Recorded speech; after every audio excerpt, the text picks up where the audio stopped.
Good evening and welcome to the Committee of the Whole meeting for Wednesday, October 9th, and we're beginning right at 6:01 p.m. At this time, I would like to confirm the agenda. Are there any emergent items from any of the councillors tonight to adjust the agenda tonight? Seeing and hearing none, looking for a motion to confirm. Councillor Peterson? I would move that Council adopt the October 9th, 2024 Committee of the Whole meeting agenda as presented.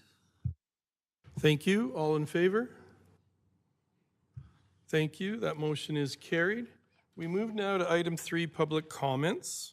Members of the public are welcome to provide comments regarding items on the agenda tonight. Please note this is your time to let council know your thoughts. Comments will not be taken from the gallery after this portion of the meeting concludes. If you wish to speak, please raise your hand, but I think we know Mr. Morgan is here to speak tonight. Before sharing your comments, please clearly state and spell your name for the record. Each member of the public will be given 5 minutes to speak, and as we want to hear from as many members of the public as we can, we ask that you try to be succinct and be aware that after your during your 5 minutes, you may hear a bell, or you will hear a bell at the 4-minute mark, just so that you know when your time is close to concluding.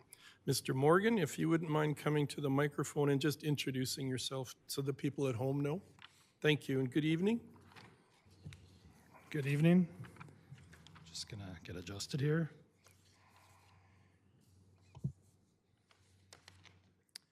All right, good evening. Thank you everyone for allowing me to come and speak.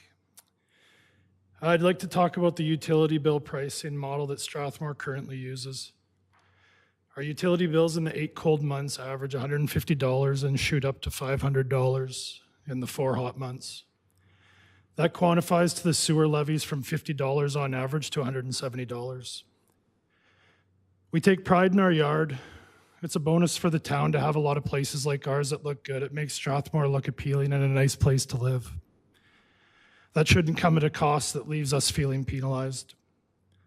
The last couple of years, many people in town have expressed their frustration on water costs and completely stopped watering their yards. Then it snowballs into them not cutting the grass, weeds, and it becomes an eyesore. The current pricing model for water and sewage is outdated. It's easy to see on the bar graph on each bill, each household's annual usage. I just want to show it almost triples. I can leave this with you. It shows the usage for the 4 hot months and then the minimal in the cold. I don't know why it can't just be carried over on an average through that, but I'll leave that with you. So I went over the last 4 years of utility bills, and keeping the sewage consistent with the 8 cold months, our house has paid an extra $1,950 over 4 years. And I was very conservative with my numbers. We still live the exact same lifestyle, except we aren't home as much in the summer months. Why not take the average of the cold months and use it for the hot months? I think it's that easy. Flat water maintenance and reserve, the water levy, the sewer and storm sewer and reserve, and the sewer levy. So many things for us to pay. I'm not asking for free water or services. We are happy paying our part. I'm just asking for this to be fair. I won't go into too much detail about water reserves as I saw it on the agenda. I really hope we are planning to build a water tower or some idea to reserving water. There should be no reason why we were ever on a water ban, in my opinion. A town of 15,000 people versus a city of 1.5 million. But I understand that we all need to do our part. Lastly, I'd like to leave you with this. A couple days ago, there was a Facebook post in the I Love Strathmore page of a gentleman who cleaned out his fridge. And anyone who wanted the frozen food, it was theirs to take. The last time I looked, there was over 20 people reaching out for the food. Each year, our household volunteers to help food hampers, and each year, it's at record levels. I'm not going on a rant. This will all come full circle. A lot of our neighbors are hurting in our town. When you take money out of my pocket, it really limits my resources to help others. I ask that you think about instances like this before you raise taxes or go to raise other services as well in the future. And just as a comparison of what we pay in taxes to Strathmore versus other towns our size, I think we pay a lot. I understand we get pretty decent services and we can't please everyone. Please consider this when raising fees, taxes, or whatever else is decided to be charged. And that's everything I have. Does anyone have any questions for me? Any questions from councillors? Councillor Peterson? Thank you, Mr. Morgan. I really appreciate your comments. I just want to make sure I understand. You're not asking for less to pay less, but you are asking to spread the cost equally over 12 months. Correct. So, our water usage, and again, I was pretty conservative with everything. Our water usage doesn't change. We don't do the laundry more or less. Everything's very consistent that way. We're just trying to keep care of our yard, watering the plants. We put a lot into our yard and a lot of effort. Yeah. And I just don't think we should be paying sewage fees on water that's hitting our lawn. I see. Thank you. Yeah, you're welcome. Thank you. Thank you. Any other questions from councillors? I guess I would, Your Worship, ask administration the reason why we don't average the amount over the course of a year. Be useful for members of the public to hear too. So when I had asked the question, I believe Councillor Langmaid had answered that there's a model that's followed, and that's the information I've received so far. So, yeah. I think we can probably get staff to provide some insight, just because there are lots of people that will be asking the same question that you're asking. And there's a lot of people reaching out on social media and questioning that as well. Yes, I've seen them too. Yeah, thank you. Thank you. I think many of us are in a similar situation to you. Our water bills go up quite a bit higher in the summer. I know we put in about 5 years ago an irrigation system in our front. We have flower beds and lawn. This summer, though, with the water crisis in Calgary, it really demonstrated that potable water is a huge issue in southern Alberta. And we do get our water from the city of Calgary. When the town of Strathmore switched from its own water treatment plant, it was because the cost of it was so high, and it was starting to limit the amount of growth we had. So the council in that time period, and I wasn't on council then, they decided that the best way, the most efficient way forward was to have a water line from Calgary. So we do have that water line from Calgary. They have a far better opportunity with the systems and the treatment plants they have to treat the water and move it a lot more efficiently than a town of our size. That being said, we're fully aware of the need for more reserve. We're already in talks for the future as far as what type of water reservoir, not reservoir, sorry, excuse that, what sort of a water, well, I guess reservoir, Wildflower is a reservoir. We may be looking at that reservoir as far as expanding its capacity.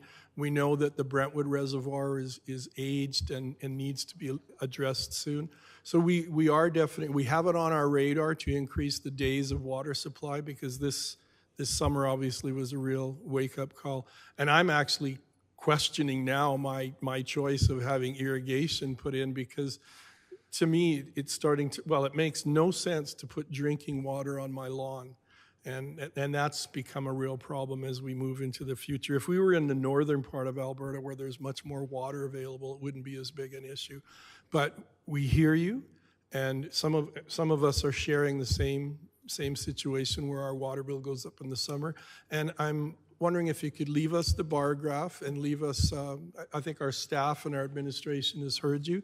They'll look into it, and then hopefully someone can get back to you as soon as possible. No, I appreciate that, and I kind of jumped the introduction. We've been here 10 years now in Strathmore. We love it here. We take pride in our place, and yeah, just look out for everyone, right? So yeah, appreciate that. Yeah, I share that too. I've been here 40 years and came here as my first teaching job in 1983 and stayed. It's an amazing town. We hear you. We're in the same boat. And as far as property taxes, we've started the budgeting process. Our staff has been working hard. We're really, really trying to get the property tax rate as low as possible. we know that people are hurting. I volunteer at the food bank every Tuesday morning. I had to take a bit of a hiatus, but I'm back next week.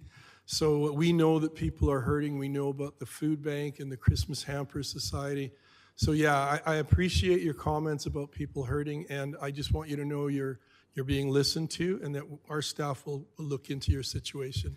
No, thank you. And I know it's not just at a municipal level, so I don't want to pick on you. But Okay. Thank you. Thank you very much. And if you could leave us your information, that would be great. Thank you. Thank you. Jonathan, you have the bar graph and the info? Okay. And you have Mr. Morgan's contact information too? And Your Worship, if we can, when that information is forthcoming, if we can make it public, I think that would be very useful. Thank you. Thank you. That brings us to the confirmation of minutes, 4.1. Committee of the Whole meeting minutes for September 11th, 2024. Councillor Langmaid. Thank you very much. I move that Council adopt the September 11th, 2024 Committee of the Whole meeting minutes as presented in Attachment 1. Thank you for that motion. Is there any discussion on that motion? Seeing none, all in favor? That motion is carried. We move now to item 5, business for tonight. 5.1, 2025 proposed fees and charges schedule, which is on page 8 of your agenda package.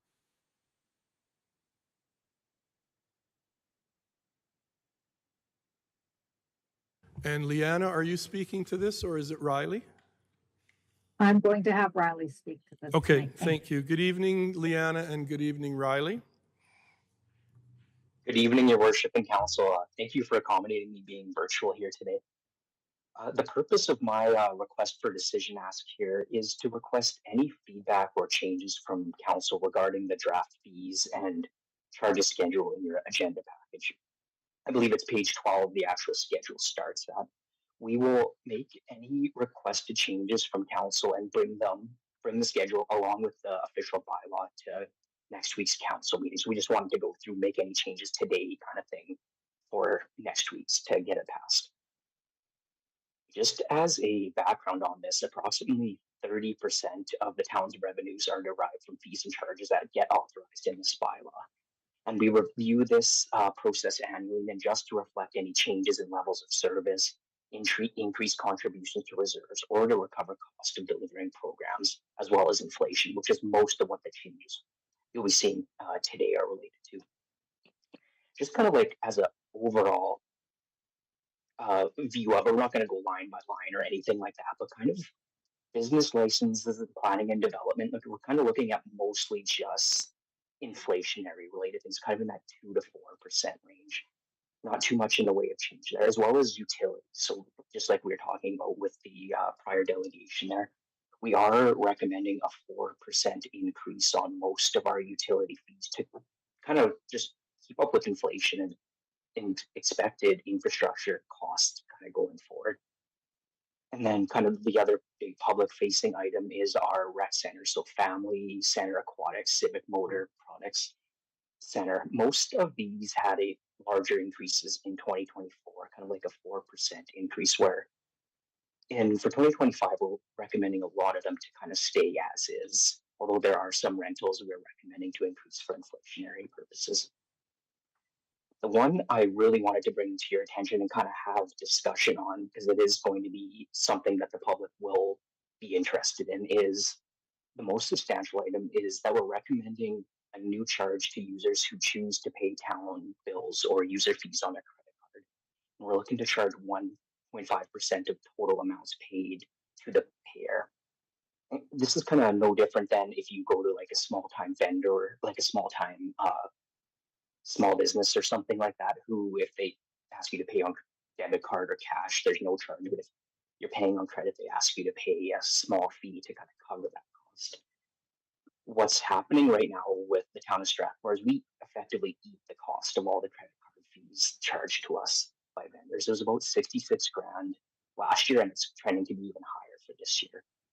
So we did a bit of a municipal scan and kind of found that Airdrie, Chestermere, Medhat, and Lethbridge all charge people who choose to pay for town services with credit card. And they all charge higher than what we're recommending here. They're kind of in the 2 to 2.85% range.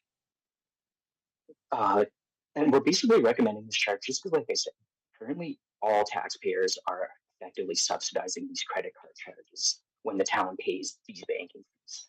But this will move to a more user charge for those who choose to pay via credit card. And we did just want to note that nothing's changing for anyone who chooses to pay for online banking, cash checks, or debit card payments. It's still the same. This is just credit card focused. And this basically concludes my comments, Your Worship. Do any members of council have any questions for me, or are there any changes you would like to see in the fees and charges as presented? Thank you, Riley. I have a quick question for you. One is, from what I see, most of the areas are staying the same because we had increases prior. So that would be a pretty fair comment. Absolutely. Okay. The other thing I just wanted to say for the public who are here or at home watching, I went to a mid-sized cities mayor's caucus meeting last week, and that's we got accepted into that caucus in about January of 2024, and all the mayors there were saying that they're struggling too with inflation to try to keep the property tax increases as low as they possibly can to help their public. And one of the things they've suggested as a group is that we do a better job as a collection of mid-sized cities to gather all the information for property tax increases so that people in the communities can see in a list how every community in that mid-sized range, and that's small cities or large towns of 15,000 or more population. So that's going to, I think, be a great communication device to show that every municipality in Alberta is really working hard to try to keep their property tax increases low, and also to keep factoring in that concept of, that we have to pay inflation costs as well. And for the people watching at home, council is not immune to any kind of a property tax increase. We all own houses. We live in houses in Strathmore. So whatever property tax a resident gets an increase, we get the same percentage increase. So it's in our best interest. And I know our staff has worked really, really hard. They're crunching numbers. They're trying to look at services, things that we can do without. They're really working hard to bring as competitive a rate forward as possible and to keep it as low as possible. Questions or comments for Riley? Councillor Peterson? Thank you, Worship. Just to follow up on your comments too, I think pressures from communities, particularly communities who have to deliver the same amount of services but have fewer people, like that 15,000 population. And one of the things that we've struggled with is that we've consistently gotten less money from the province over the last several years, and that has made things harder for us to find revenue to be able to keep our pricing down. And then also when we hit that $15,000 threshold, it increased significantly the amount that we have to pay, and it is a formula process that we have to pay for policing. That also has very much impacted us. Having said that, with regards to the fee schedule that we're looking at tonight, I want to say that I'm hugely appreciative of the sensitivities that our staff brought to this council. I wish it was council's idea, but it was not. And that is the appreciation that I see for small retail commercial in terms of, for one thing where if you have been in business in this community for 25 years under the same ownership as a small retail commercial, you are having your fees waived. And I really appreciate that. I think that it's not a huge amount of money, but it is a big statement in terms of the depth of appreciation that we have for those people that have stayed the course through the thick and the thin. The other thing that I know that impacts this tremendously and makes the work of our administration and our council, and particularly giving a shout out to the people who run recreation under the direction of Mr. Pretzloff, and that is that, and you can correct me if I'm wrong, I might be, but that we spend about $2 million a year to subsidize recreation in our community to ensure that that our residents have access. And so am I close in that, Director? Through the chair, yes, Councilor Peterson, Yeah. that's approximately Yeah. right. Obviously, there's Yeah. there's many elements that are Yes, subsidized. absolutely. It's whether complex. it's whether it's rental fees or emissions, Yes. but you Yeah. know, we do our best to make minimal increases when possible, but in keeping in line with our competitors that are out there. Right. And so again, and you're exactly right. And so as Mayor Fuel stated, we are very much in line with those mid-sized communities, and we recognize that that's something that our community values tremendously, the recreation. And so everyone in this community pays to ensure that there's access to all of those facilities, and it has definitely had an impact on our quality of life. My only question, Your Worship, regarding this is comes through residents, and I wanted to ask Director Pretzloff, from 2023 to 2024, there was a significant increase in the annual all-access pass, and so there is no increase this year in that, which is a good thing. But I know that those people that had that annual all-access pass experienced a significant increase, and I can't remember what the numbers were from 2023 to 2024, Director, and I'm wondering if you could refresh my memory. Yes, through the chair, Your Worship. I'm just trying to pull up those 2023 numbers. There was a significant increase identified as a part of our overall fee strategy for our 2024 budget. Most of that was in line with, we were trying to develop an overall fee strategy, and we identified that the one specific, the all-access family pass, was previously undervalued. So breaking that down and comparing that to some of the other facilities, other municipalities, there was a significant increase. We went from about $920 before GST to $1,500. So it was a significant increase. As you indicated, that we're not recommending any increases for this year. But looking at some of our competitors from, we have the City of Airdrie, their Genesis Place was at $1,700, Medicine Hat $1,500, Spray Lake Sawmill in Cochrane was $1,425. In some of those comparisons, obviously it's hard apples to apples because some facilities have an all-inclusive like Genesis Place and Spray Lake Sawmills. Ours obviously are split between 3 different facilities. So it's like I said, we're doing our best to try to compare apples to apples.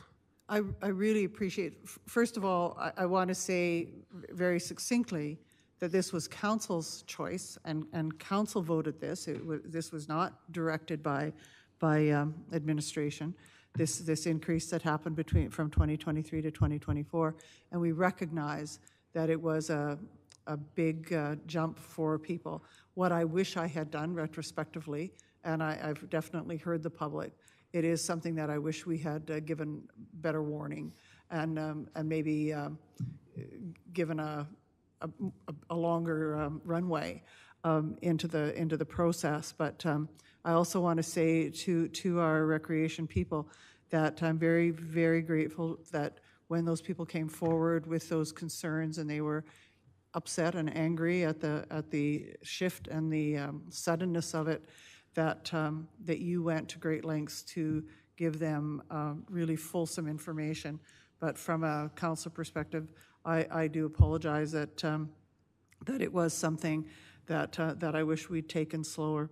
I am grateful to see that we've been able to bring this fee schedule forward with no increase this year, and hopefully we'll be able to keep it affordable for people. And people are allowed to pay this over time. Is that correct as well, Director? No, right at this time, unfortunately, we don't have a system set up. Through the chair, it is a one-time installment. So there is a significant hit, obviously, but that's similar to, we could definitely explore those potential payment scenarios if council wishes. I would, so thank you so much for that, Director. And that is something that people have communicated to me, that it would be, with all the other pressures that they're feeling, and, that Mr. Morgan so eloquently highlighted tonight, that people would be, most of our community are on wages and would feel greater capacity in being able to pay it on an average and month over month, that they would see that as being more affordable, and it might benefit the town too if we could increase the numbers that we're accessing this all access pass. And I just want to say, Your Worship, that I am extremely grateful to Councillor Pretzloff and his sensitivity and his thoroughness and of his team in providing the information to people when they've asked for it. Thank you so much.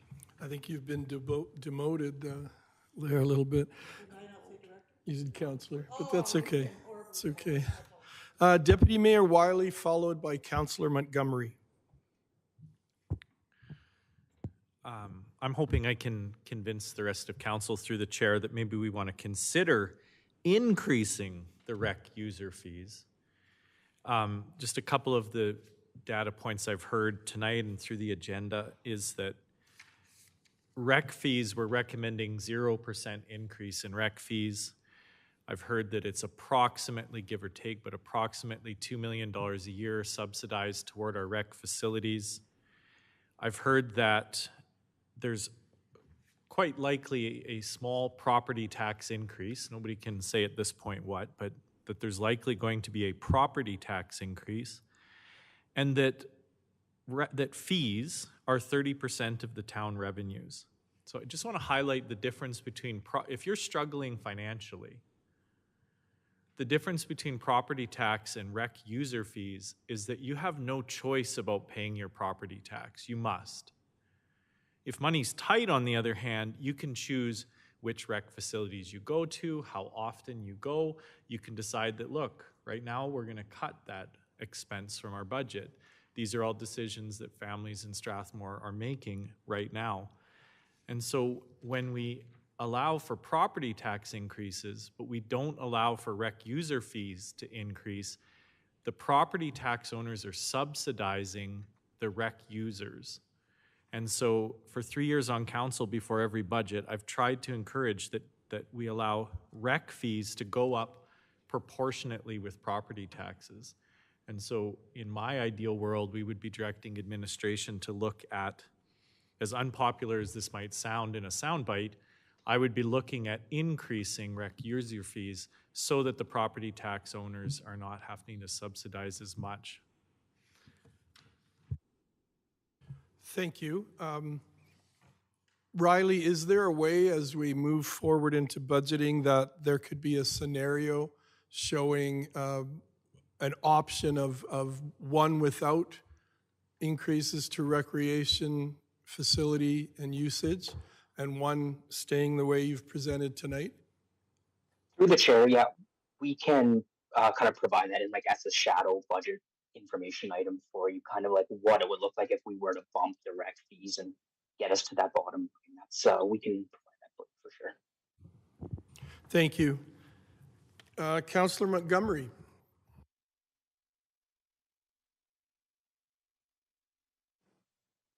Thank you. Councillor Wiley, I first of all, I guess I'll comment on what you said. And, I think that there's merit to what you're saying. I also believe that people should pay their own way. People should pay for the things that they're using and shouldn't expect other people to pay for the things that they're using.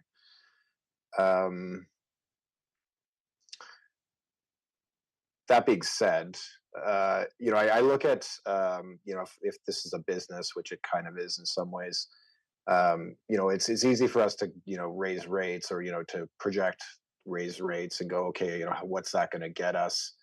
And so if we raise rates by 5%, can we necessarily say that we're going to, gain 5% in, our user fees? Maybe, but and I've kind of discussed this with you before, but at a certain point we start to have people drop off, and You know, it's like if we're going to raise, I'll give you an example. You know, if we're charging $1,500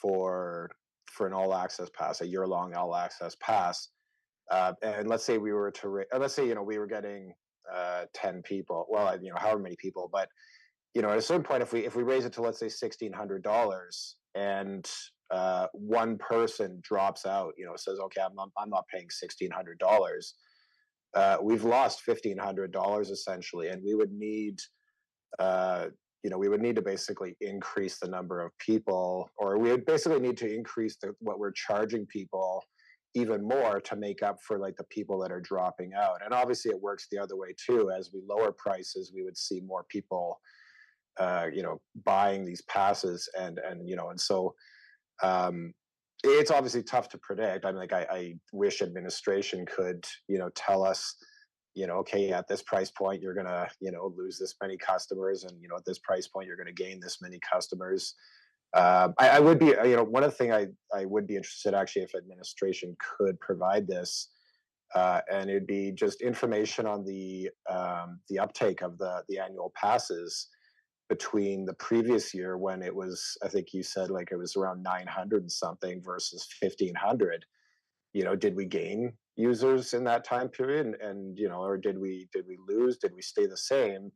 I'd be interested in seeing that, because it's entirely possible actually that we're making less money in revenue now on all access annual passes than we were a couple of years ago, and I think that needs to be considered. I think we can't just kind of toss out these increases without you know, considering what effect it will have on the demand. To kind of put it that way, I actually would like to see the all access, and this kind of, I guess, you know, it's going to kind of throw off the rest of them, but I would actually like to see the year long all access pass reduced to $1,000. I think that, and what I've heard is that we're actually kind of pricing a lot of families out of even being able to purchase an all access pass with our current rates. And so, you know, how much revenue are we foregoing by these people who can't even, won't even consider buying a pass because it's just not even approaching kind of feasible or worth it for them? Not, you know, like it's not worth it for them to do it at that price. So I would be interested if administration could provide, yeah, like I guess I'd be interested if administration could please provide just the number of all access passes that were purchased, you know, in the last couple of years or few years, even after COVID, to help make this choice at least a bit better or a bit easier. And then I would also be interested to know, and I guess Riley, you might be able to answer this possibly, but not right now, of course, but you know, how hard is it to make the calculations that Mr. Morgan was talking about? Like, if we were to look at, you know, averaging people's sewage bill over the course of, you know, the other 8 months in the year, and then trying to calculate what that would do. Because like the problem, and I didn't say this before to Mr. Morgan, but the problem is that the money that we lose in that part of our utilities, you know, would have to be made up somewhere else, you know, whether it's taxes or some other way or through cuts. But I mean, like, if it's not too much trouble, I'd be interested in knowing, I guess, what that would do to our budget, if it's not too much work. But thank you. Thank you for that. Riley, are you and Leanna, are you getting enough direction from us as far as fees for recreation? I think everyone seems quite happy with the rest of it. And I know inflation is a big part of our considerations, but do you two have enough direction as far as what you could possibly bring to us later?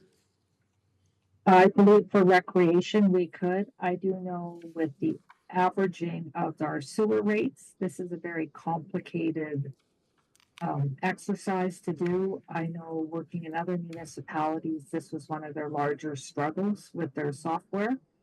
And just with our current situation, I'm not sure what our software could handle. We'd have to go back to our software provider and see what they would recommend or if they could even handle something like this. I don't want to create 6,500 monthly annual or monthly calculations for looking at the average. And where it gets complicated is when we have a change in ownership. Okay, thank you. Thank you for that. I have Councillor Langmaid, and then Deputy Mayor Wiley, and then Councillor Peterson again. Well, thank you, Your Worship. I think my question is best directed to Director Pretzlaff. I notice here under the Aquatic Center in Schedule N, under Life Saving Society Swim for Life Parented Preschool Program, they're noted as removed service level change, and I was wondering if you could talk a little bit about that and what that might mean.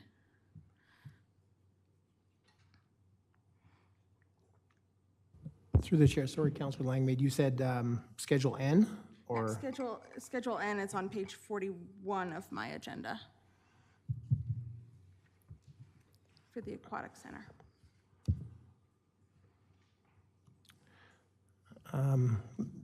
My Schedule N doesn't include, there might be, it might just be the school, oh, sorry, I have two Schedule N, that's why.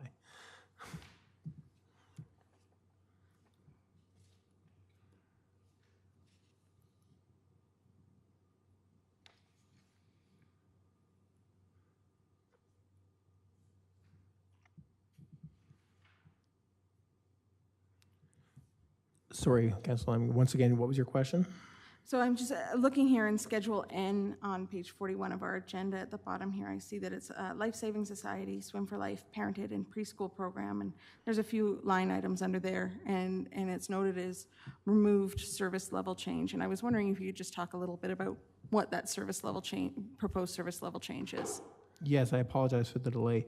There's been some changes with the whole Life Saving Society and Red Cross in terms of how some things have adapted from Red Cross to Life Saving Society. I'd have to get some more details on this, but I believe this is the one of the elements that has been dropped and changed by Life Saving Society Canada, and therefore, if they're no longer certifying this, it's very challenging for us to deliver. But I'd have to double check with the Aquatic Center staff and get back to you. Okay, I guess specifically what I'm looking for is it's not being proposed that we no longer offer swim lessons, right? We're still going to be offering swim lessons. Yes, that's correct. We are still offering swim lessons, just potentially this one's changing in some capacity. Perfect, thank you. And then the other line item, if I can ask maybe two questions in a row. If you go 1, 2, 3 pages back for the Family Center here. It's on page 38 of my agenda. And the section is to do with the Family Center arena, and it's advertisements for arena walls, arena boards, the resurfacer, and things like that. And I noticed that is also removed service level change. You know, and when I look at it, I think that's kind of a revenue generating thing for us, that people could buy some advertising spots on those areas. And I'm wondering what that service level change looks like. Are we just following a different model of how we bring in donations for that? What does that look like? Yes, through the chair, we're still offering all that advertising. We're finding, and this is one of our recommendations through the CEO, is that a lot of other municipalities, council delegates that authority to the CAO. That way there's some flexibility in terms of if prices change throughout the year, a half month versus 6 months, these rates are on an annual basis. And instead of coming to council with every small change, we're hoping that in a potential CEO bylaw change or some policy discussions about cost recovery, that the council would grant the CEO some different powers in order to, but the intent is to still, and you're right, it's a very lucrative revenue generating for the arena specifically. Perfect, thank you very much. Those were my questions for now. Thank you. I have Deputy Mayor Wiley. Yeah, just to build on Councillor Montgomery's ask, I guess what I would like to see from administration and is the revenue from each of our major rec facilities compared with the rec increases year after year. So I don't think it sounds like a complicated graph to me or a complicated chart. You just simply have the rec facility with the revenue generated from fees, with the increase in the fees year over year. And if we could even just go back 3 years, it would just let us know if the small fee increases that we have been putting forward are resulting in a less revenue or a greater revenue.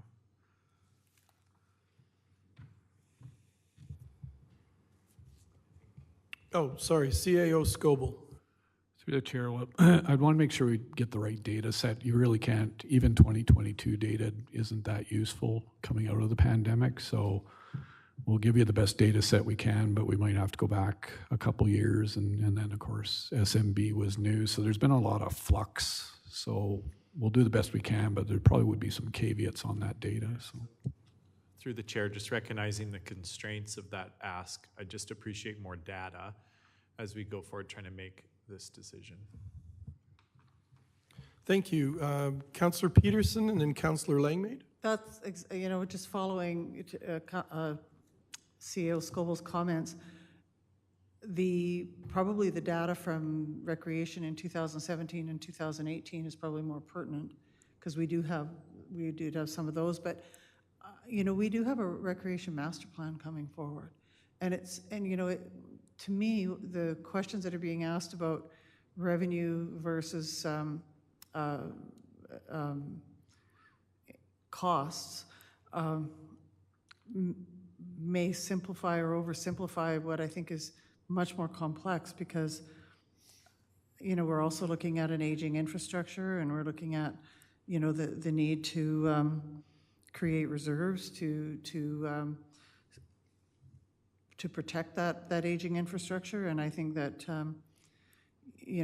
this recreation master plan will work with a multi-year process to look at prospective operations, and it's probably better left till that time to look at the whole picture and then try to find a way forward if that makes more sense. And I leave it to the people that are working in this arena every day to make that determination. Thank you. Councillor Langmaid. Thank you very much, Your Worship. To kind of build on the conversation we're having here around, fees and data and things like that. I personally, and I know that administration has spoken about this before, I think that the direction that I would prefer to take on this, along with the updates to our recreation and culture master plan, is setting a cost recovery model for these facilities so that council is talking on a higher level. We want to recover 20% of the operating cost, 40% of the operating cost, 60. I'm using very random numbers because I don't know what that looks like currently.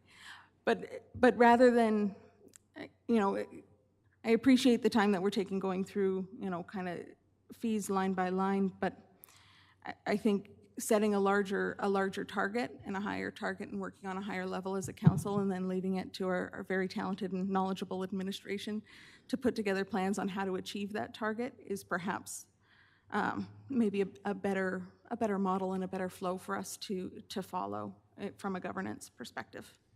Thank you. Thank you, Councillor Langmaid. My question is on a revenue side, and it's a simple question. I don't even know how much revenue it generates.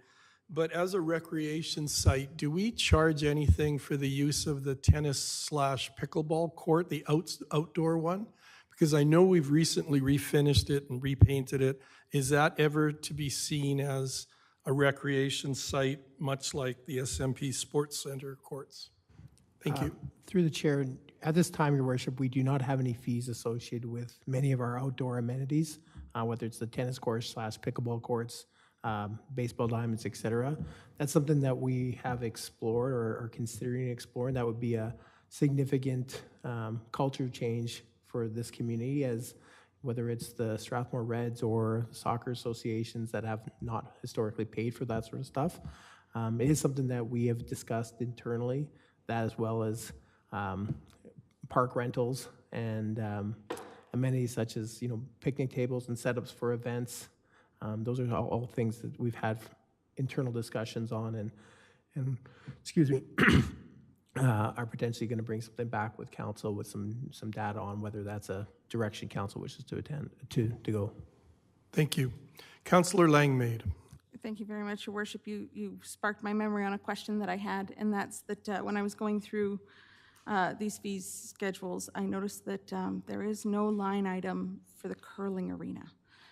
Do we make, my question for administration is, do we have any income coming from that facility?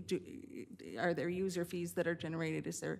Is it maybe a lease fee by the Curling Association? Is there any income coming from that facility? Through the chair, Councillor Langley, there's I believe it's a 5-year lease. I think it's set to expire maybe in a couple of years, where the curling club leases the space through the town. So they technically run it independently of us. And to my knowledge, that's a very favorable lease to the curling club. Obviously, that's a great amenity that the town offers, and that speaks to the quality of life and the recreation amenities that the town does provide. Obviously, that does come at a cost. Obviously, if administration had to administer it, there would be some more impacts to the taxpayers with the budget. So that's the kind of a trade-off that we have. Perfect, thank you. It's just been on my radar since we had the discussion, I think this time last year, about a roof for that building, so it's always kind of been in the back of my mind. Thank you, I appreciate it. Thank you, everyone. I don't see any more questions. Then I'll thank Leanna and Riley for being with us tonight virtually, and hopefully you have enough direction that when we start meeting for budgets, you'll be able to put something together for us to revisit. Thank you, everyone. Thank you. Thank you. We move now to item 5.2, water source and storage, page 53 of your agenda. Good evening, Ethan, and thank you for getting me into my office tonight.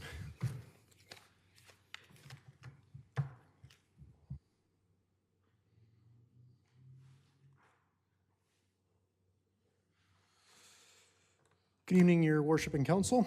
I'm pleased to bring you an overview of the town's water source and storage. I will briefly touch on some of the history, although Mayor Fuel gave most of that already earlier tonight, and then I'll primarily focus kind of on our current status and our plans for future growth here in Strathmore.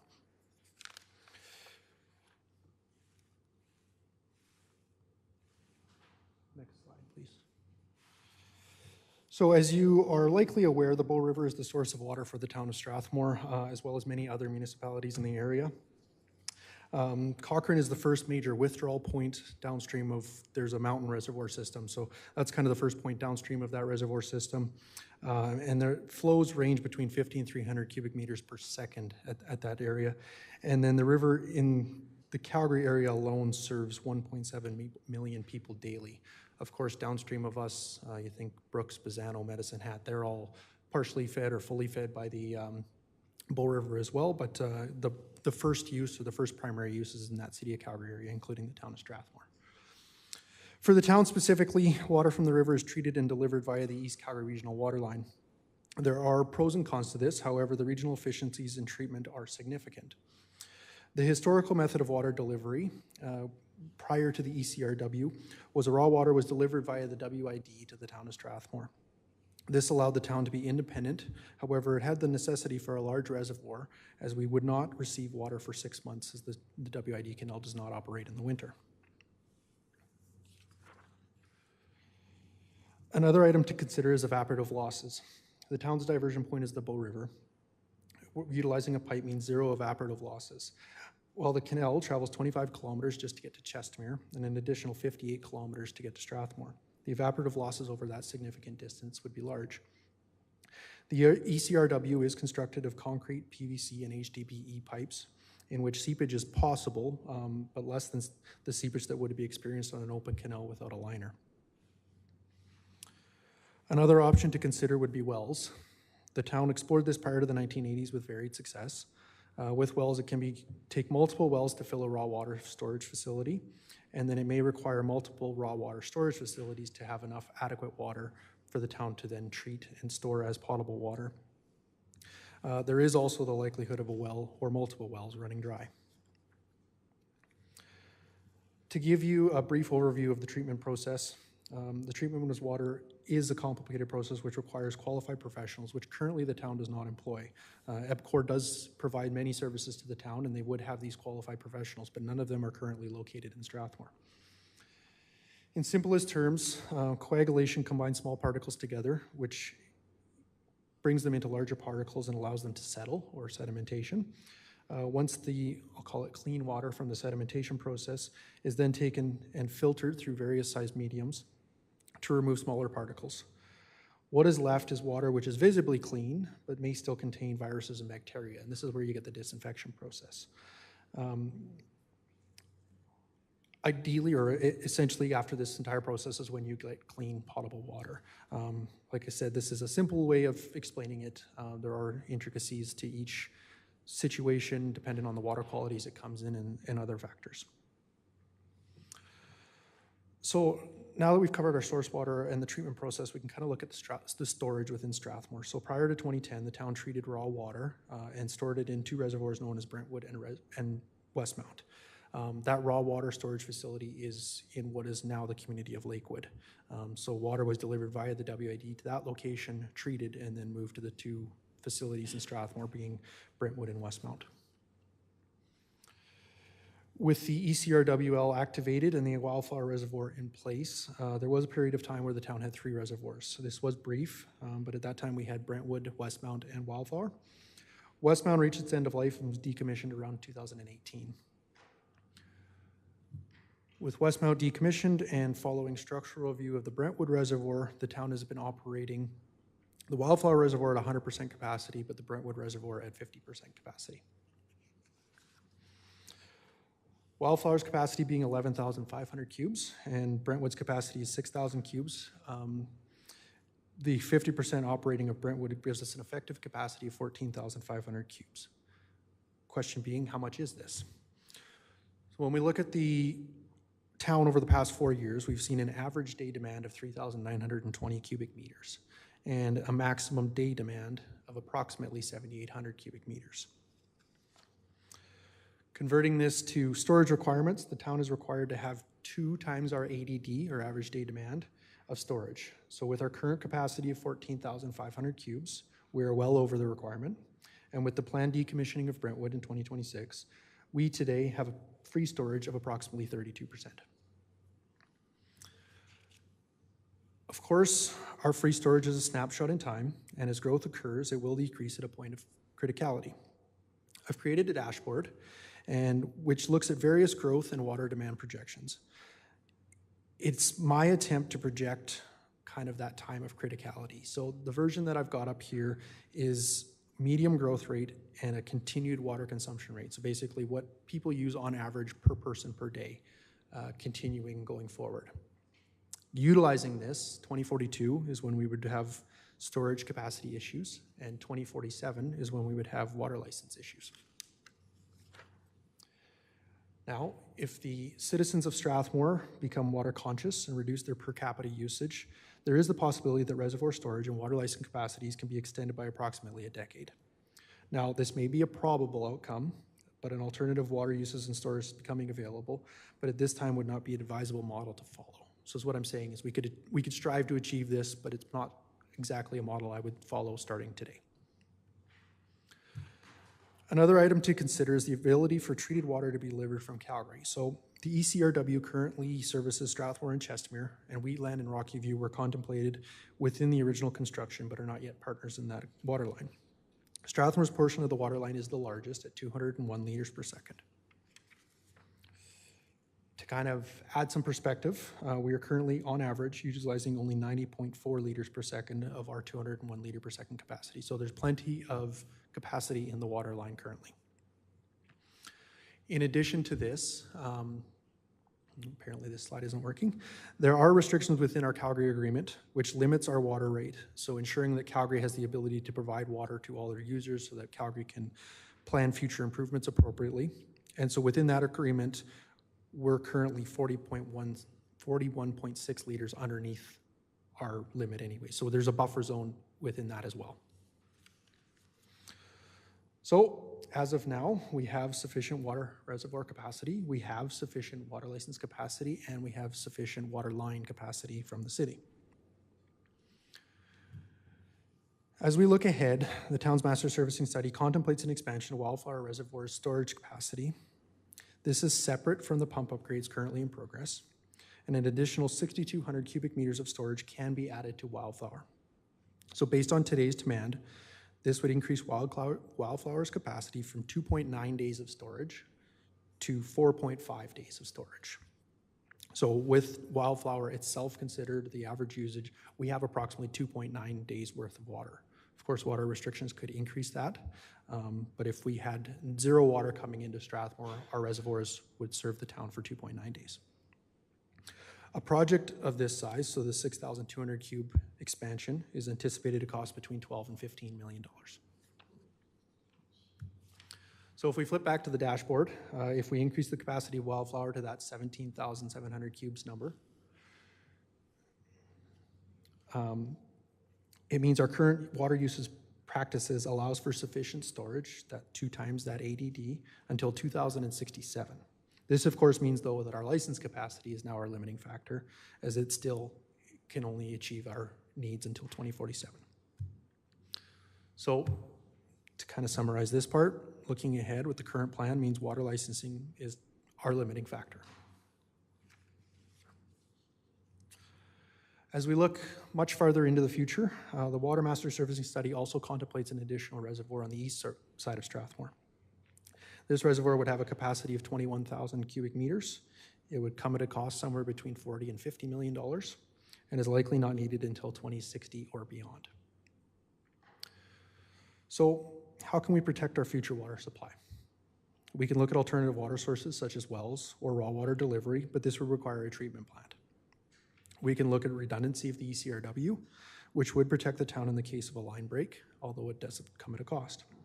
Or lastly, we could look at continuing to acquire water licenses, protecting our supply, and utilizing the delivery and storage plans in place. With this, reducing the water we use on a daily basis will allow our current licenses to go farther and service a larger population. We can do this by not only using less water, but by reusing water after its initial use, so such as gray water or purple water being used, or finding an alternative source of water for those who don't require potable water for their practices. For example, a business may not require potable water and could use an effluent source or some other source. So as a reminder, and to kind of summarize, we have sufficient reservoir capacity, we have sufficient water license capacity, and a water line that's sufficient to deliver treated water from Calgary. If council wishes to discuss additional storage, alternative sources, or other water items in this presentation, I'd be happy to do so. Thank you. Thank you, Ethan. Councillor Wegener. Thanks, Ethan. I think you may have answered some of my questions, but I just want to make sure. So going back to the slide where it says East Calgary Regional Water Line, usage versus availability, 90.4, we're using 110.6 available. That one up there.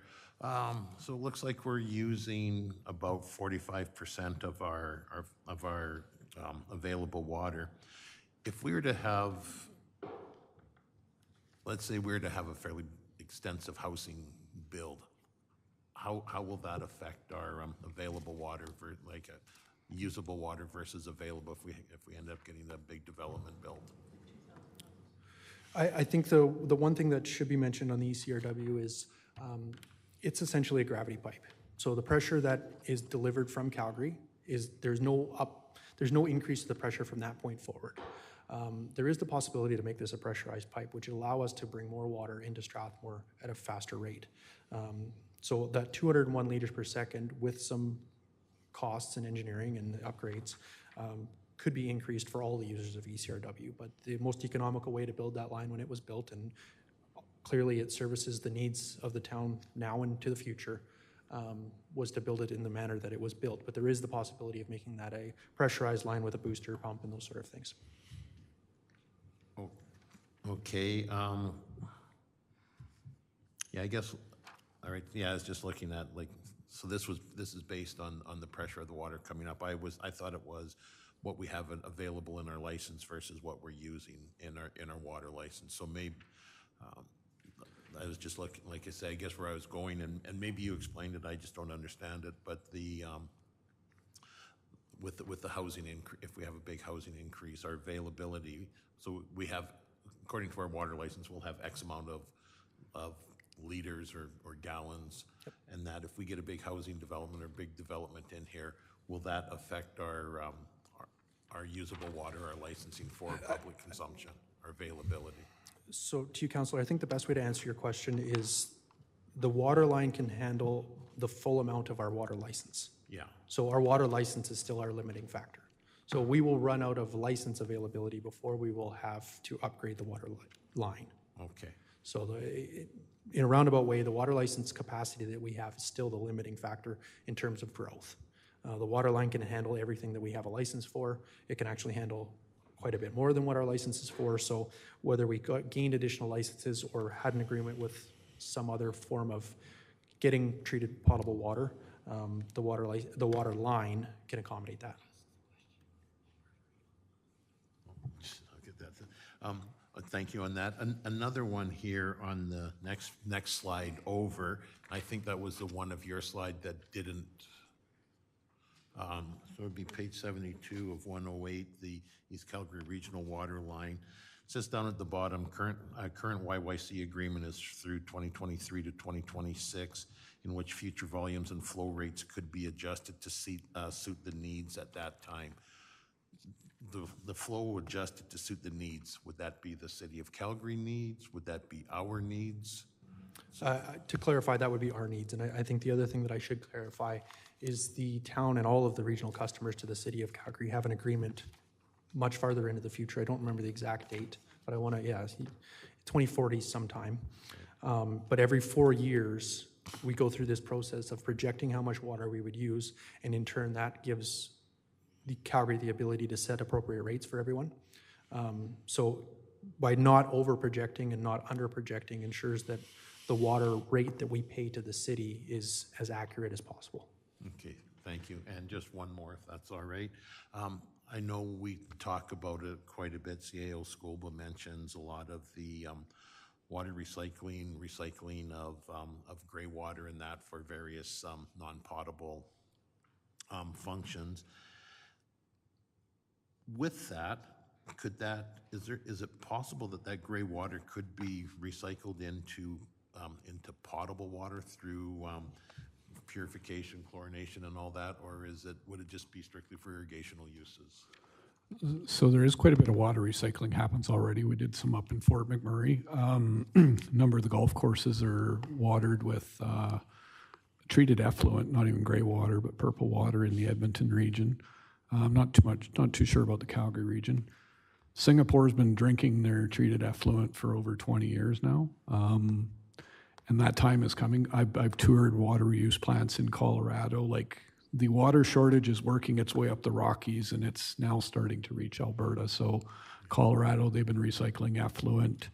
Orange County, they're actually recycling effluent and injecting it into the aquifer to mix with aquifer water, and then they're withdrawing it and drinking that. So yeah, the more we can do to conserve more water, the more we can do to, this year I zero-scaped my rear lawn. As you know, my eaves troughs run to the street to get the maximum amount of water back to the river system. Next year I'll probably be zero-scaping part of my front lawn to reduce my lawn watering. And certainly the government, we need to get better regulations. You should never be putting potable water on your lawn because it's more expensive. There's all the chemicals, it's got a much higher carbon footprint with it. So we've got to work with the regulators to start allowing non-potable water for irrigation.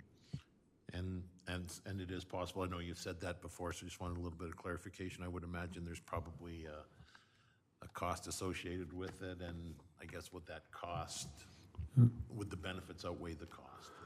Well, it's going to come a necessity. So, you know, my oil patch days, a vice president at an oil company once told me that one day a barrel of water would be more valuable than a barrel of oil. That day is very close right now. Water has been undercharged for 125 years in Canada. it's undervalued. It's never been charged at the cost of producing it. All right, thank you. And again, thank you, Ethan and CAO Scoble. Appreciate your guys' answers. CAO Scoble, following your comments, is it time now for Alberta municipalities, the mid-sized cities, mayors caucus to start to bring forward resolutions to the province concerning water reuse? So purple water regulations in Alberta. So Calgary or Canada is one of the worst countries in the world for reuse. Alberta is the worst in Canada. We're pretty much the worst in the world. But however, the current UCP government is actually talking about water reuse. So Alberta is actually starting to, so I think certainly encouraging the province when they're already talking about it would help them to develop the regulations to make this kind of stuff happen. Okay, thank you. Just before I go to Councillor Langmaid, this summer when the water crisis hit Calgary, and obviously it's a spillover effect on us. See what I did there? Anyway, my question is, there were some comments on Facebook about why we don't have our own reservoir again with our own treatment center, treatment plant. Can you give us a little sense of how much that would be versus expanding the Wildflower Reservoir? Well, to your worship, I think the first thing that I want to clarify is the Wildflower Reservoir is for potable water. So expanding that would not make a difference in the treating side of things. If the town were to treat their own water, regardless of how it got to Strathmore, we would require staff, qualified professionals, the building itself, and many other factors that go along with that. And so you got to think that the city of Calgary serves a population of 1.7 million, and we would be serving a population of 15, call it 20,000 in the future. The economies of scale that Calgary has that we cannot achieve, the water rate that we pay to Calgary cannot be achieved here in Strathmore. So yes, the investment to build that line was significant. However, over the long term, the cost to produce potable water is much more efficient and much more economical with the city of Calgary than it would be to do it independently. And just to deal with the expense of the water line, a lot of that was through grants too, correct? So that was a real cost saving to the town. Yeah. And that was a council that I think was really forward thinking. It got us to a point where Calgary can do it much more efficiently. Yes, they had a big hiccup this summer. They weren't expecting that water line to fail, but in general, it's a far better, far more efficient, far more affordable source of water, treated water, than us doing it ourselves. Councillor Langmaid and then Councillor Peterson. Thank you, Your Worship. I just have a couple of questions. I couldn't write as quickly as I was hoping. I was wondering if you could just repeat the costs, the anticipated costs for the Wildflower Reservoir upgrade, and then for the East Reservoir that you talked about being kind of in its conceptual maybe stages. Yeah, absolutely. So the Wildflower Reservoir, to give it an additional 6,200 cubic meters, is anticipated at between $12 and $15 million. A new East Reservoir is anticipated between $50 and $60 million. Perfect, thank you. The second question I have for you is just looking back here at the slide that talks about average water demand, average daily water demand. And I'm looking at it here, and what I can see is that we have 3,700 and change in 2020, 3,700 and change in 2021, 3,700 and change in 2022, and then 4,200 in 2023. I understand that one data point does not make a trend, but I'm wondering if you know or have any kind of background on why we saw this uptick in 2023, and if we anticipate that to be the new kind of average that we're anticipating, or whether we're thinking that's a one-off because of a specific event. So I think part of the 2023 number was the hot summer that we experienced that year. So outdoor watering was increased. We had no outdoor water, well, trying to recall. I think we did late in the fall, but regardless, outdoor watering was essentially unencumbered. You could water as you wish. And so it's a possibility that that was an outlier. I would have liked to use 2024 as the comparison, but obviously with the amount of restrictions that we had, it's not an accurate comparator. So that's why I've used this 3-year average, at least at the moment, and that's typical of what's done. There are outliers from year to year, so using an average is quite common. But we continually monitor almost on a weekly basis of what our water usage is. Again, 2024 was not a year to determine abnormalities or consistencies, but we'll continue to monitor that through 2025 to see if there is consistencies with that number or with the numbers previous to it. Perfect. Thank you very much. Thank you, Councillor Langmaid. Councillor Peterson. Thank you, Worship. Going back to Councillor Wagner's question about the Bow River flow, and I follow the Coldwater Laboratory in Canmore with their 23 researchers and what the research that they've been doing on the Bow River Basin, and they're talking about the deficit of flow on the Bow River at 37% and decreasing. In your expert opinion, and I really respect your opinion, and you've led us very, very well to date, in terms of that 37% of flow and the decreases that they're projecting, do you think that the damming that they're doing, the flood mitigation that they're doing, will compensate for that when we look to that 2040 number or 2047 when we have to move into a reconsideration phase? I think the best way to answer your question is through the fall of 2023 and into the early 2024, there was a large group of municipalities or water users that got together. It was led by the Alberta government, but supported by WaterSmart, in terms of determining what we would do in a drought condition. Everybody was anticipating that 2024 was going to be a drought condition. And I think what we saw there was a large amount of buy-in from everyone to do their part. This included the irrigators, this included TransAlta, who operates many of those dams that you're referencing. And it was modeled, and we've even seen it throughout the year, although the drought situation in the Bow River is different than that in the Oldman and other areas, that efforts like that do make a difference. So having everyone work together, people don't, or municipalities don't act alone in, restrictions or not restrictions, can make a significant difference on the amount of water that's available for everyone. So I don't know if I fully answered your question, but I think that's... I appreciate your cautious optimism, like I do, and I think it's really reasonable, and I know that, and it leads to my second question. So one of the things that when we finish this budget round, and you've heard me carry on about it ad nauseum, and that is for Strathmore to look at a water stewardship plan into the future. And I don't need an answer from you tonight, and I'm so appreciative of the wealth of wisdom from our CAO and from yourself that has come to this council. But my question is, in terms of what you just said about the, that coalition of the willing that our CAO talks about all the time, is it useful for Strathmore to have their own watership stewardship plan that would look at waterline sustainability and exploration of aquifers and use of wells and gray water use and zero-scape, all those things that we've talked about, zero-scape incentives and utilizing canal irrigation to water trees in the community and all of those kinds of things. But would it be worthwhile to do that, or are we better poised to talk about what Mayor Fuel has said and look at safety nets in terms of the small cities process that you referenced? Is it something that we should be coming together to lobby the provincial government to provide that safety net for people who are downriver? Because right now, in my opinion, the cities in our province control the flow, and that concerns me. And so my question will be, post-budget, should Strathmore set up their own water stewardship plan?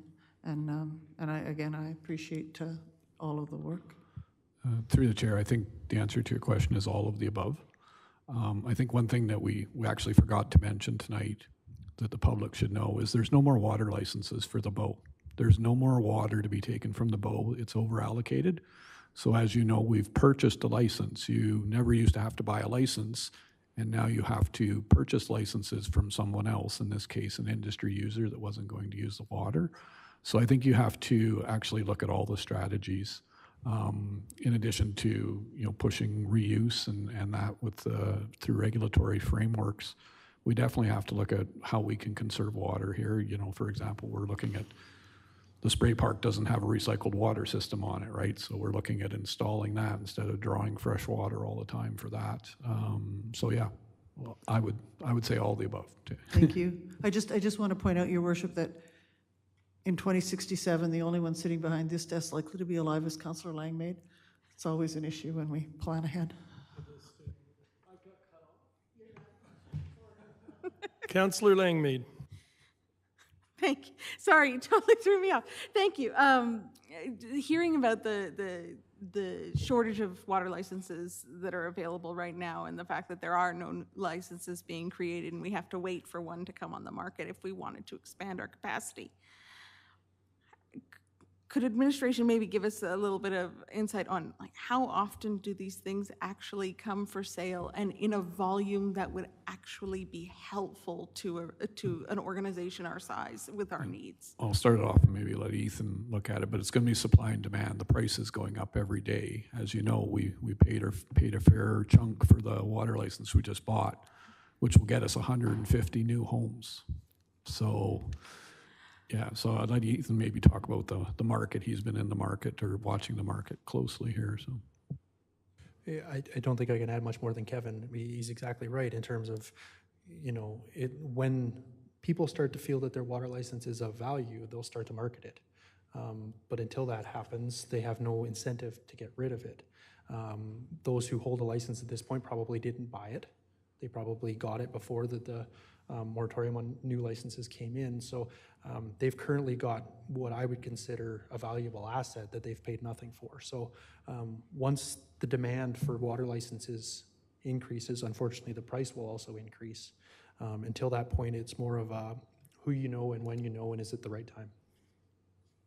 Perfect, thank you. The other thing to consider is, while there may be water licenses to scoop up, the water availability, sorry, there was another little, the water availability, west of us is not infinite.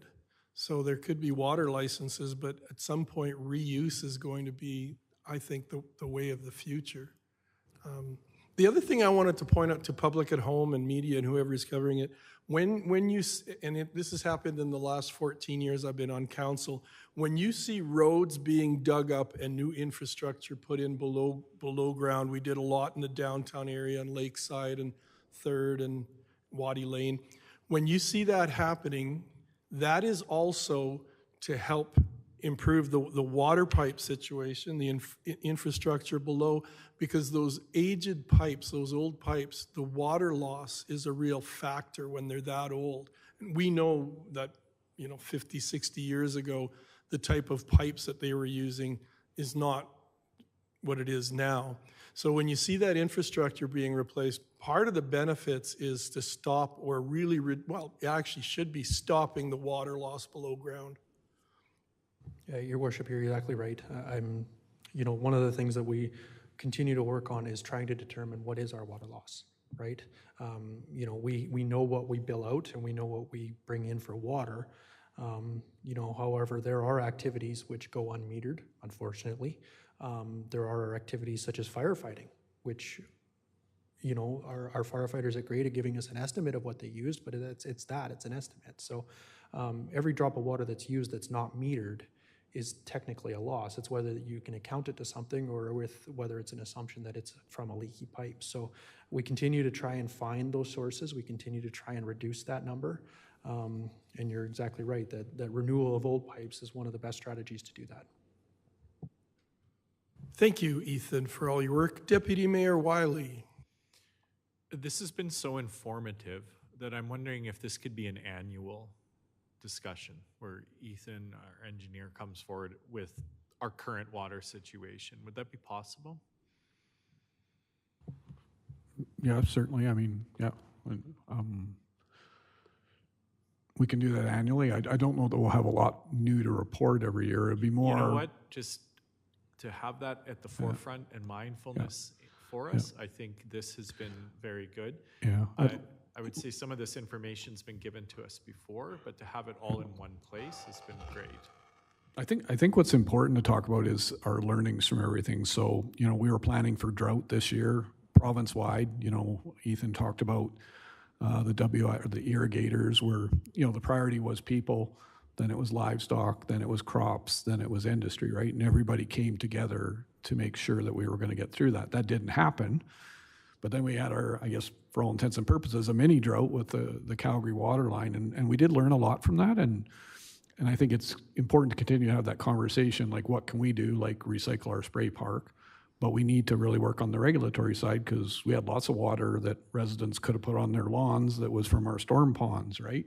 I think that's actually leads me to the next question is when you talk about putting water on our lawns, what I don't think you're making clear enough for the sake of the public is that you're talking about there's so many regulations from the province that we're not able to do that. we Would you weren't. like to We were explain not that? able. So we ended up getting trucked water in from Rockyford for residents to come and get in a trailer, potable water, because the regulatory framework would not allow us to give non-potable water to the residents to water their lawns, right? So.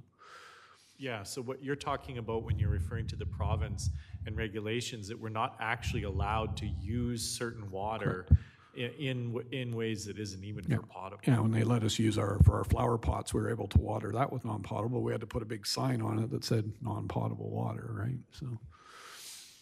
I had two more questions, but I can only remember one of them right now, and that's, oh yes, now I remember both, and the order mattered. So you've made reference tonight to this water license that council directed admin to buy. I'm wondering if it's public information now, the amount we paid. Is that something that sticks? I'm not sure if the deal's concluded yet, Ethan, is it? Yeah, we could probably make that public, yeah. But not tonight?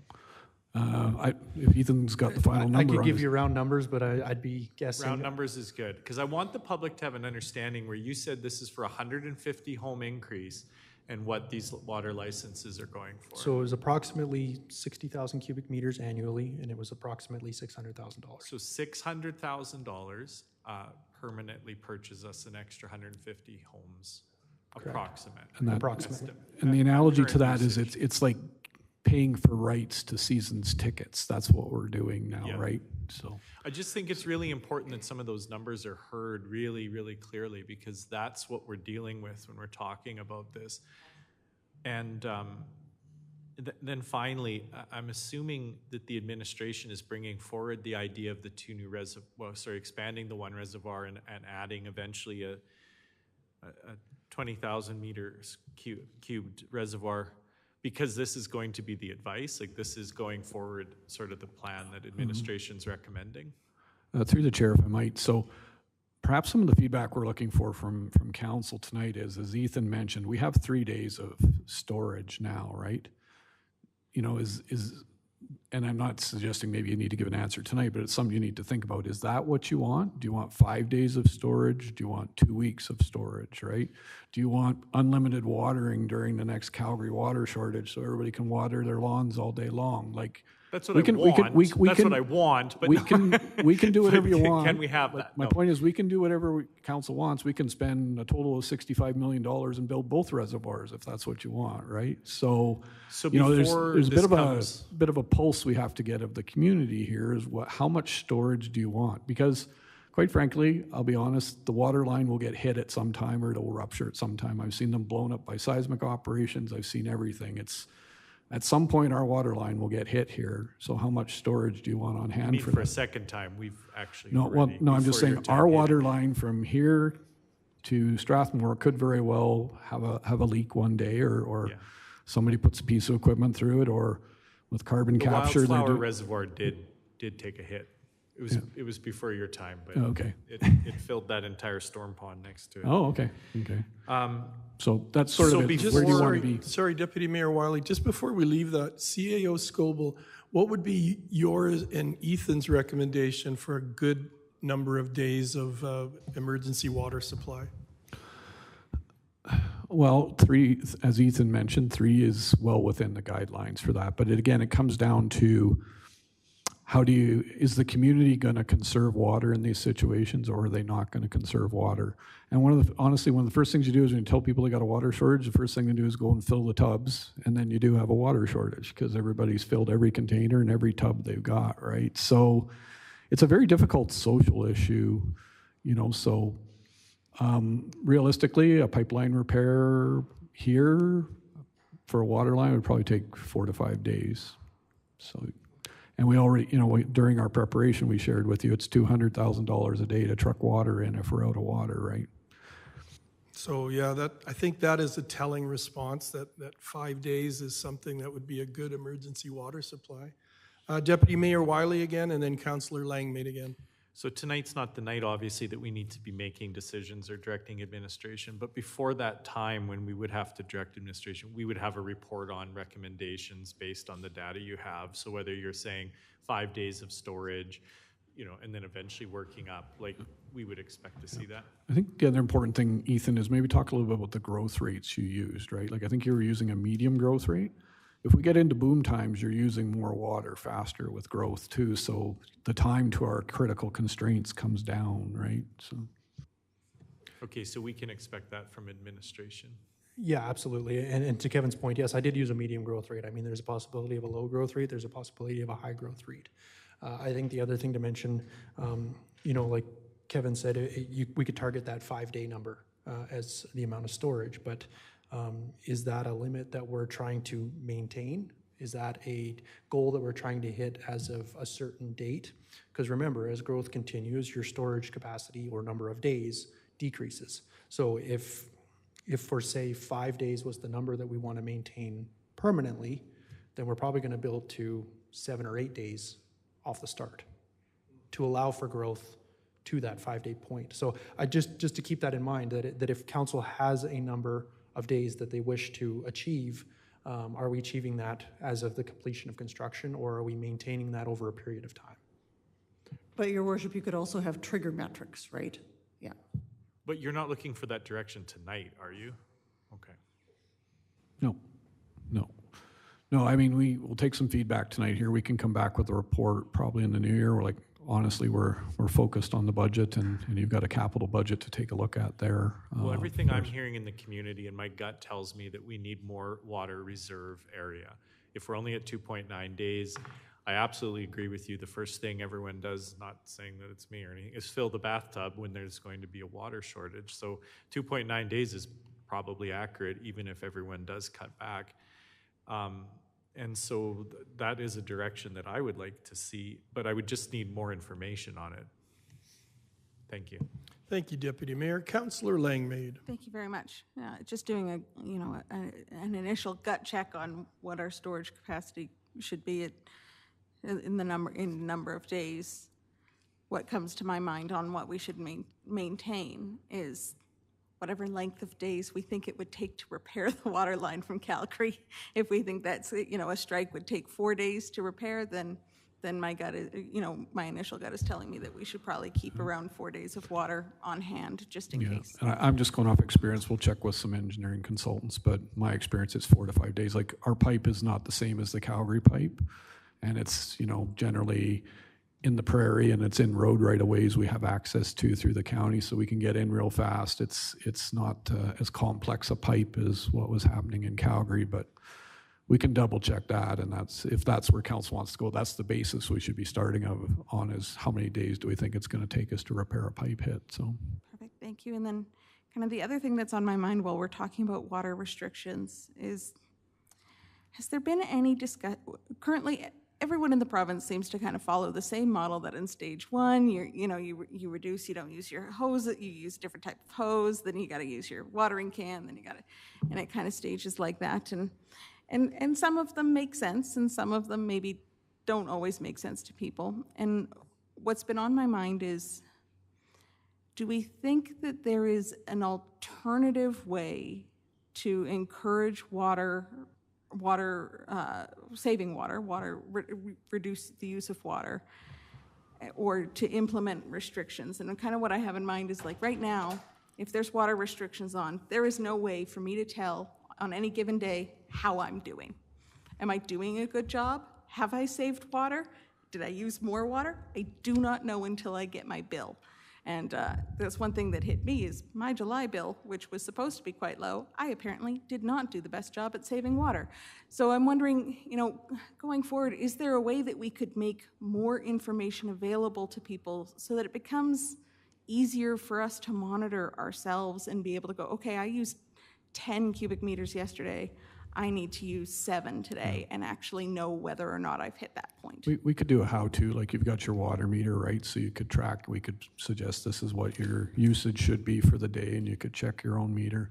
There's different incentive programs too, right? So there's, you know, there is zero-scaping incentives around. So Medicine Hat's had one for 25 years. Okotoks currently has one. You know, there's things around like that too. So zero-scaping is replacing your existing vegetation with rock gardens, drought tolerant plants, drought resistant plants, that sort of thing. So there, would you want us to look at some incentive opportunities that are offered elsewhere or anything like that? I would want you to look at everything because this scares the heck out of me. Yeah, I do understand that someone could monitor themselves using their water meter, how much, you know, measure it at 10 a.m. one day and then 10 a.m. the next day, and how much did I use. The problem I'm running into is how many people are actually going to do that, and how many people are like me who are going to measure it at 10 a.m. one day and then remember 3 days later that I never measured it that night, and now I still don't know. So just more access to that information, I don't know, and I don't know what that might look like, but I'm spitballing ideas at this point. If I may answer your question, Councillor, about the restrictions, part of the agreement with the city is that we maintain the same level of restrictions as them. I think if we went to the city with a proposal of new restrictions that was similar or more stringent, they would probably be accepting of that. However, if we were to do the opposite and say propose restrictions that were nowhere near what the city had, that would go against our master servicing agreement.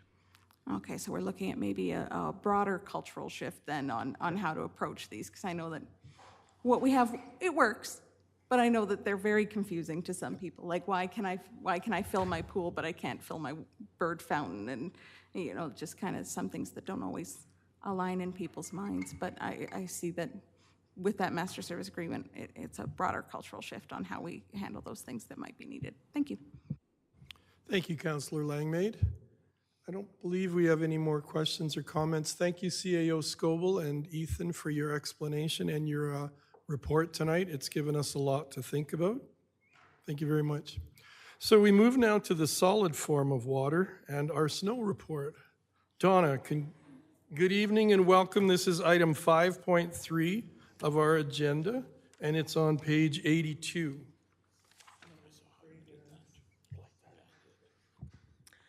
Good evening, Your Worship and Council.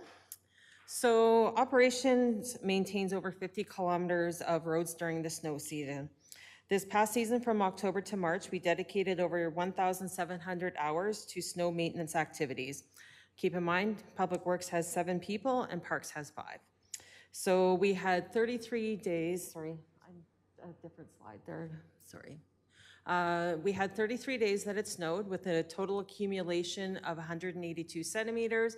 We only had 1 rain day, and we had 71 days that we went out and responded in various forms to the snow events. Next slide, please.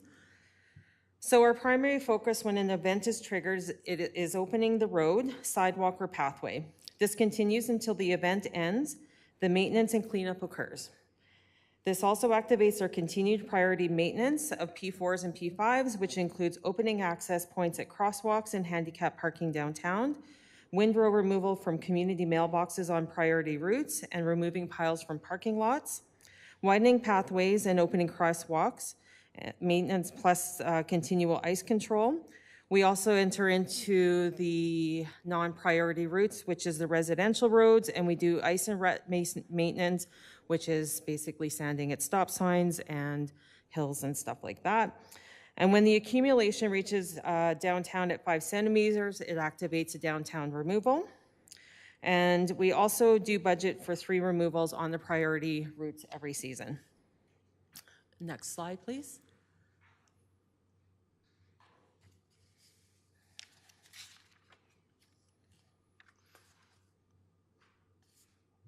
Was there a feedback one there? Sorry, I think we went ahead there. Yeah, go backwards. The one that says most common feedback, please. There we go. So the most common feedback we hear from residents as well as Canada Post is about windrows, the clearing on the non-priority roads, ruts, mailbox access, ice on pathways, and drainage. Next slide, please. So we understand that the windrows can be challenging for some of those who live on the priority routes. When I presented my last report, there was some discussion about windrow programs in other municipalities, so I did do some research on the subject. There are a handful of municipalities in Alberta that have implemented or are piloting windrow programs. It is mostly in the major centers such as Edmonton, Red Deer, Airdrie, and Lethbridge. Where these programs are most predominant is in Ontario. Next slide, please. So the municipalities that I researched were the City of Airdrie, the City of Red Deer, and the City of Lethbridge. Most of the municipalities required the contractors to have a street use permit. Snow was to be put onto the homeowner's property or hauled away to a certified snow dump. Business licenses were also required, as well as proof of liability insurance. There was also certain criteria that was required to be met, such as the people requesting the service had to be over the age of 65, have mobility issues such as a handicap placard or a doctor's note. So as with the City of Airdrie, they ran this as a pilot project. They had one contractor sign up and no interest from the public. Whereas the City of Red Deer had a lot of interest in it, not just from the public, but also had several contractors sign up for the service. And then the City of Lethbridge has switched how they're doing their snow maintenance right now, because they were originally pushing it all into the middle of the road, but this was not cost effective as they had to do frequent removals. So now they switched to pushing the snow to the side of the roads, but now they're getting a lot of complaints about the windrows. So they are removing all the windrows for the people at their taxpayers' cost, basically. Next slide, please. So the other issue we hear about is ruts and snow clearing on the non-priority routes. So this is a picture of a non-priority route. This is when we were having some pretty significant rutting. So our crews went along, they filled in the ruts. There was some light scraping, and as you can see, a lot of sanding has occurred. The non-priority routes are difficult to remove once the snowpack has occurred, because then it basically has a lot of chunks of ice, and then the windrow at the edge is not the snow, it's actually just big chunks of ice, and that basically means that we would have to do a removal. The one thing that we have also been using is, you may recall that you had approved in the capital budget for us to buy an icebreaker that is attached to our loader. So we've been using that as well. What we find that is helping is it aerates that, it turns it into slush and melts it a lot faster. There were roads that we experimented on, and when we had warmer weather, that snow was gone within a matter of days, as opposed to weeks of waiting for it to melt. Next slide, please. So the other concern that we hear about is Canada Post mailboxes. So Canada Post is responsible for ensuring access to the mailbox. In other municipalities, Canada Post is not only responsible for the access to the mailbox, but they're also responsible for the windrow maintenance. Strathmore is unique in the fact that we work with Canada Post on managing the access to the mailboxes when the windrows are excessive on the priority routes. And this is an example of one of them. Next slide, please. And icy pathways. So park space is a unique challenge with managing the ice on the pathways, as they not only see a lot of foot traffic, they see a lot of pet foot traffic as well. So for ice control, we use a pet-friendly ice melt only. We use machines where possible to scrape, and mussels to scrape the ice.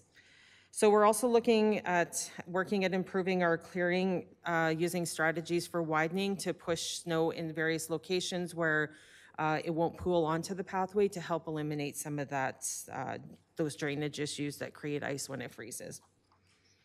Next slide, please. And then drainage. So as the snow begins to melt, we do quickly switch gears and use a variety of pieces of equipment to mitigate drainage concerns. And next slide, yeah. So in conclusion, so although we are a dedicated small team, we are quick to respond to snow events and to resident concerns. We are constantly watching the weather, and during and after snow events, we are doing checks and analyzing our next steps. I will say that if we do make any changes to the existing policy, it would require more staff and probably more equipment as well. And I'll take any questions or comments. Thank you, Donna, for your report and your presentation. I have two quick questions. Well, maybe they're not. I think they'll be quick. Donna, could you explain what would it take for you and your staff to clear any road and to leave no windrows behind? What would be the process if we were to try to make sure that there were never windrows left in front of people's driveways? Removal. Total removal? Removal, yeah. And would Removal that- or curb to curb onto people's lawns, which would require parking bans, that sort of thing. I don't think residents would like us pushing the snow onto their lawns. A lot of people are really sensitive around the salt content in the pickle mix and don't really like that even migrating on the sidewalk. So obviously that would increase the cost of That is snow correct, yes. clearing, okay? Yes. Second thing is, I've had questions from different people. If you have a school bus driving on your street, does that equate to a priority route?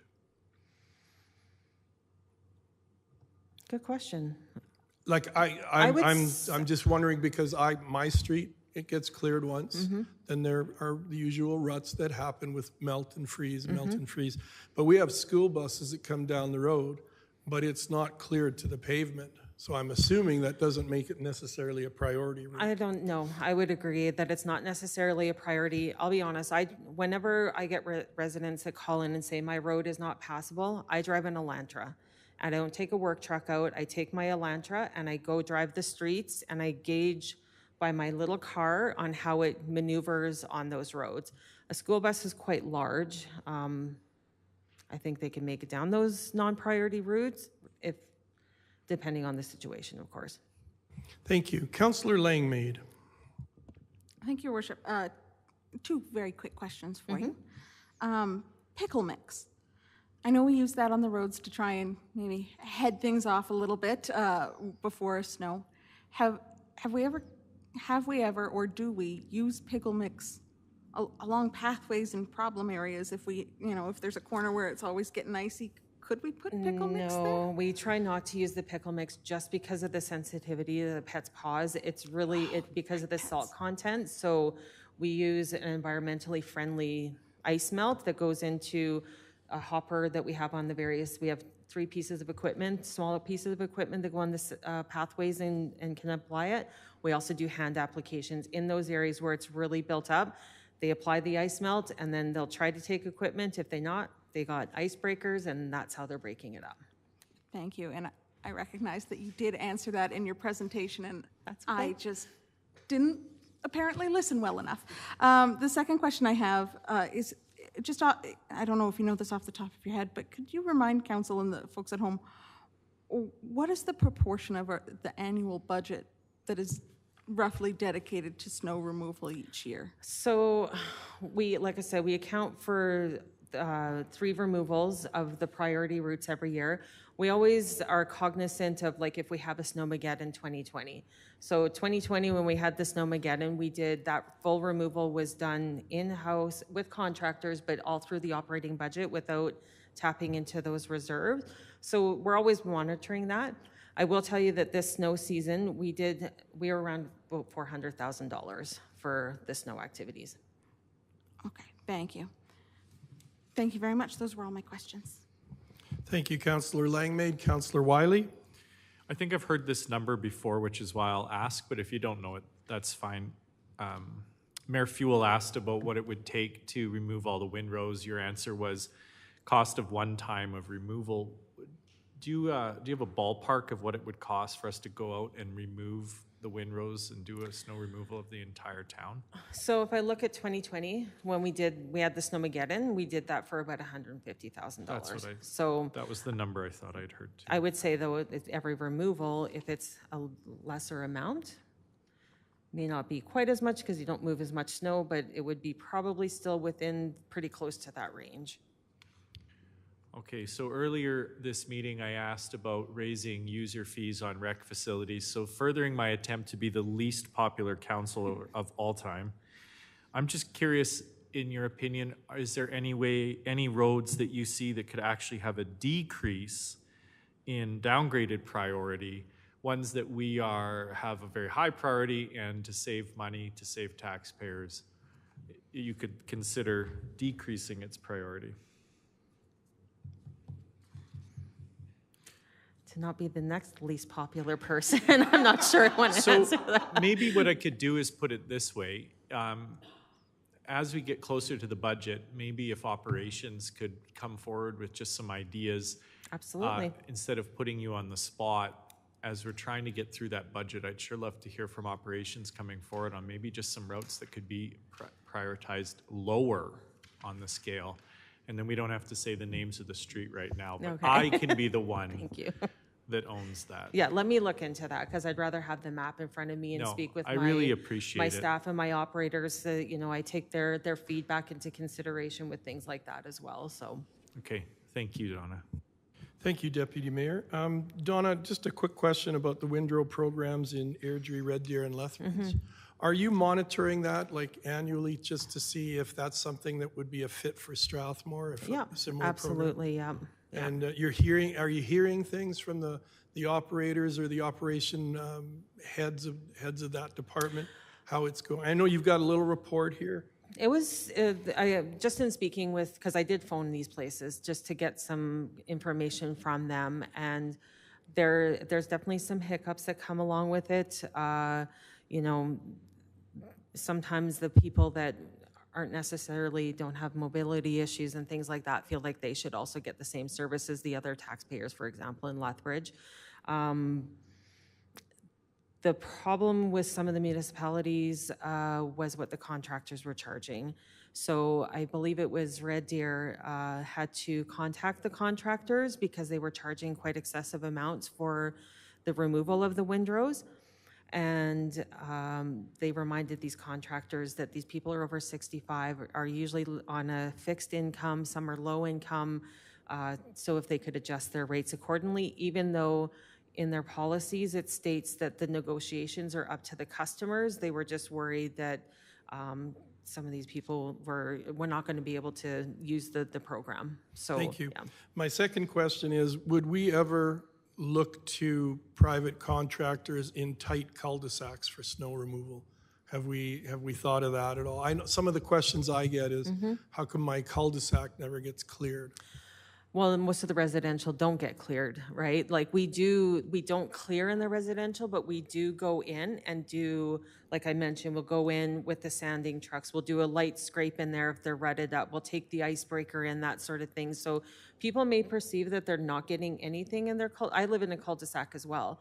And the guys do come through and do maintenance in our cul-de-sacs as well. So it might not just be as obvious. And I think when people, like, the one road I showed you that's not on the priority route, like there was a tremendous amount of sand on that. Like we are actually in there physically doing that work. So I think if we start looking at that, it would also have a bigger impact on the budget as well, because we would have to have a street use permit on that. Somebody would have to monitor those contractors as well. So I think it would look at more staffing as well for that, just for the permitting process and monitoring the contractors.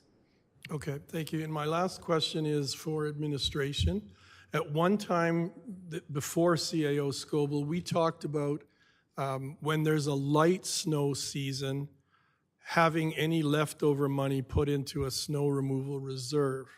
Is that something that communities do, or is that something that? Yeah, yes, it is common, but we do have $110,000 tucked away for a snowmageddon that we can Okay. get to it if we need to. Yeah. That's good. That's reassuring. Thank you. Did you just knock on wood? Thank you. Are there any other questions from councilors? Thank you, Donna, and we wish you well this snow season. We move now to item 6, question and answer period. I have a question for Jonathan and maybe administration. I see we have a closed meeting. I had a few really easy, really simple points to bring up in camera, but I didn't put it on the agenda when we were trying to confirm the agenda. Is that allowable, or is that something we'd have to talk to council about? I should have done it then, but I saw the closed meeting and thought it was a go. Thank you, Worshiping Council. That would be ultimately up to council. You'd have to amend the agenda by resolution if you want to move in camera.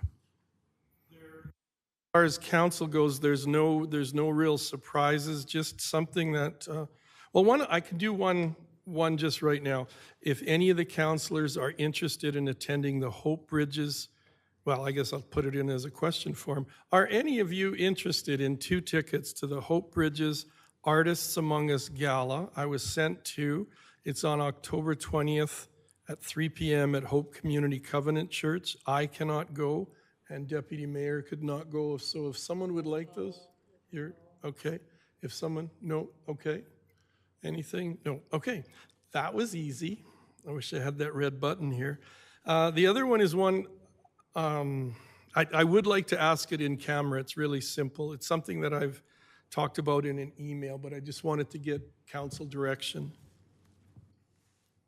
Your Worship, I would move to amend the agenda to include a section under FOIP, section 24, subsection 1B, be added to the closed session of council. Thank you, and it'll just be the one. Any discussion on her motion? Seeing none, all in favor?